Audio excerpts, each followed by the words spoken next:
Hello everyone, what is up and welcome back to the channel iRumors. Today we are diving into the topic of something that is quietly disappearing from your local stores, airports and even websites. That is prepaid SIM cards. You know, the good old pop it and go kind of deal?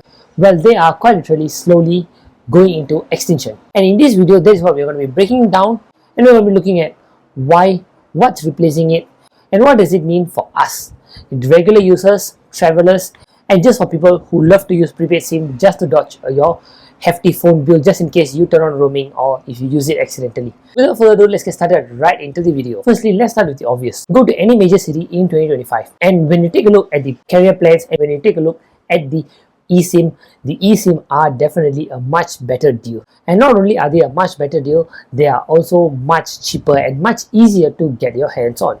We all know that eSIM are the reasons why physical SIMs are disappearing, but why exactly is it? And the first reason is, of course, eSIMs are the main culprit but why are eSIMs taking over? These little software-based SIM cards are right on your phone. Isn't any small little plastic components that you have to swap in and swap out. All you have to do is just to scan a QR code and install it on your phone. And bam! New carrier, new number, new data plan in seconds. And the regular primary number can just stay as it is. All you have to do is just to turn it off and you can just use the eSIM. And with newer phones supporting eSIMs, even the small budget phones are starting to support eSIMs. And even in places like the US, some phones are just being eSIM only. I'm personally not a fan of phones being eSIM only, but hey, that is the world that we are moving on to. As a result of this, prepaid SIMs are starting to look ancient, like a relic of the past, and not many of us are actually using.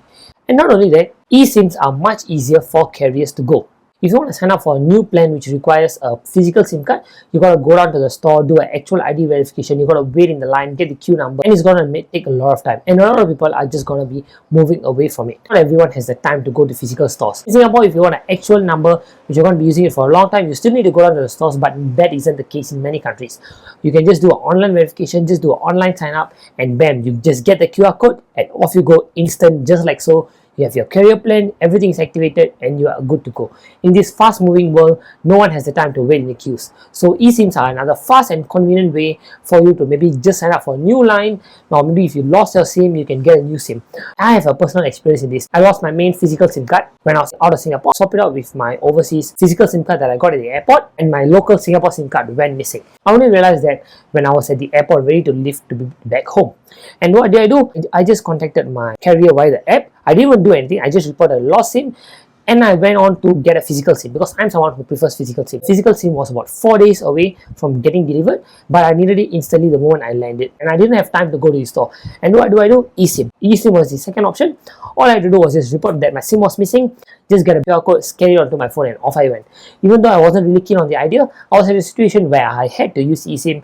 And now, if you ask me, do I regret getting the eSIM? Well, that's definitely not.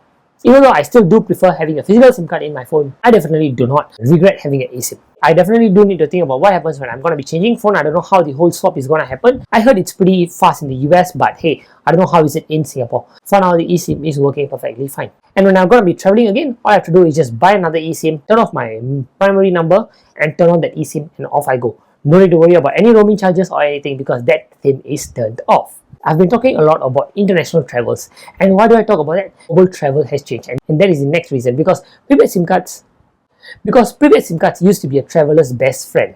Land in a new country, grab a prepaid SIM card, top up whichever plan you want, and off you go. It was that easy because prepaid SIMs are available in all airports.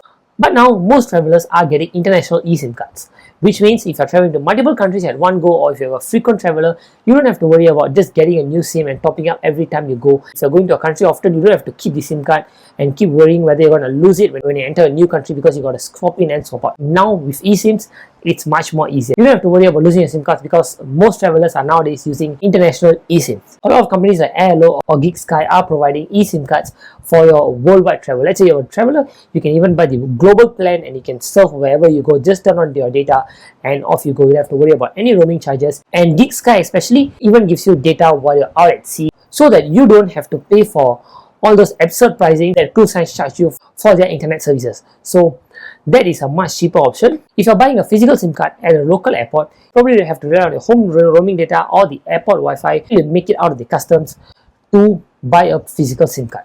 And what does it mean by that? To pay for hefty roaming charges, let's say if you have any visa processes that you have to do which requires data on your phone and the airport doesn't have Wi-Fi or the airport Wi-Fi isn't working, you have to rely on your roaming charges, which you don't know how much they are going to charge it. So eSIMs are definitely freezing out physical SIM card. Maybe this reason might not be really applicable to all of us, it might be applicable to more of businesses, but the last reason is cost and shipping. But I thought I'll just put it out here since we are on the topic of eSIMs. Stocking physical SIM cards, shipping them and printing this nice packaging for them, it all requires extra manpower, extra printing and extra resources from the company side.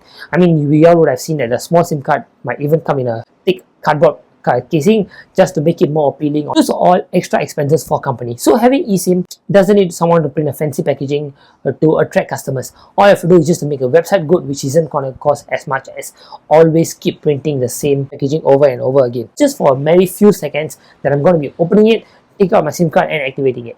So that just doesn't make sense. So from a company's perspective, why you spend so much of money for a one-time customer who's just going to pay about $20 or $30, get a data plan, use it for maybe a week or two and just throw it away and just vanish? This just saves most of the logistics and shipping costs for companies. Having a digital-only service makes sense for the bottom line of the company. So in the end, now what is replacing, now that prepaid SIM cards are going extinct, what is replacing SIM card trays and physical SIM cards? The answer is eSIM, pay-as-you-go and even carrier subscriptions are the ones that are replacing the prepaid SIM cards. They do provide better deals than prepaid SIM cards in order to bring customers into the eSIM wave. I think from the start I have been saying it that I do not really prefer eSIMs. I prefer having a physical SIM card to swap in and swap out. After some time, even I got pulled into the eSIM wave. If you're in the US, then you don't have a choice but to switch to eSIM because eSIM is kind of the mandatory, but if you're in other countries, eSIM is an inevitable change that is coming to all of us. Whether we like it or whether we don't, that is the new norm and I think we have to accept it.